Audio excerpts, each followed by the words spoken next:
Hi all welcome to Blasters Arena. Super കപ്പിലെ ആദ്യ മത്സരത്തിൽ വിജയിച്ചുകൊണ്ട് തുടങ്ങാൻ കേരള ബ്ലാസ്റ്റേഴ്സിന് കഴിഞ്ഞിട്ടുണ്ട്.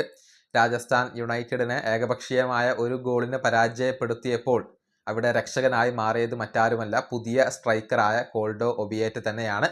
അദ്ദേഹത്തിൻ്റെ ഹെഡർ ഗോളാണ് ബ്ലാസ്റ്റേഴ്സിന് വിലപ്പെട്ട 3 പോയിന്റുകൾ സമ്മാനിച്ചിട്ടുള്ളത്. ഈ മത്സര ശേഷം ഇതേക്കുറിച്ച് ഒബിയേറ്റ സംസാരിച്ചിട്ടുണ്ട്.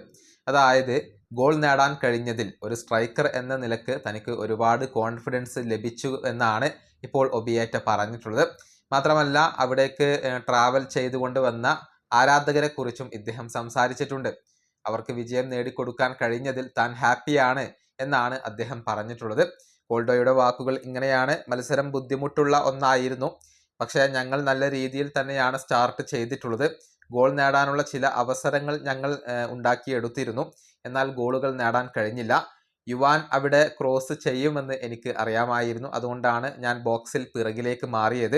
3 പോയിന്റുകൾ ലഭിച്ചതിൽ ഞാൻ സന്തോഷവാനാണ്. വളരെ പ്രധാനപ്പെട്ട 3 പോയിന്റുകളാണ് നമ്മൾ നേടിയിട്ടുള്ളത്. ഗോൾ നേടാൻ കഴിഞ്ഞു എന്നുള്ളത് ഒരു സ്ട്രൈക്കർ എന്ന നിലയിൽ എനിക്ക് കോൺഫിഡൻസ് നൽകുന്ന കാര്യമാണ്. ആരാധകരുടെ കാര്യത്തിലും ഞാൻ ഹാപ്പിയാണ്. ഞങ്ങളെ സപ്പോർട്ട് ചെയ്യാൻ വേണ്ടി ഇതുവരെ ട്രാവൽ ചെയ്തുകൊണ്ട് വന്നവരാണ് അവർ. ഇതാണ് കോൾഡോ ഒബിയേറ്റ പറഞ്ഞിട്ടുള്ളത്. ഏതായാലും ഇനിയിപ്പോൾ അടുത്ത മത്സരത്തിൽ സ്പോർട്ടിംഗ് ക്ലബ്ബ് ഡൽഹിയാണ് കേരള ബ്ലാസ്റ്റേഴ്സിൻ്റെ എതിരാളികൾ. ആ മത്സരത്തിൽ വിജയം നിർബന്ധമാണ്. അതിനുശേഷം മുംബൈ സിറ്റിക്കെതിരെ ഒരു മത്സരം നടക്കുന്നുണ്ട്. അതായിരിക്കും ബ്ലാസ്റ്റേഴ്സിനെ സംബന്ധിച്ചിടത്തോളം ഒരു ജീവൻ മരണ പോരാട്ടം. ഈ വീഡിയോ അവസാനിപ്പിക്കുന്നു. അടുത്തൊരു വീഡിയോയിൽ വീണ്ടും കാണാം.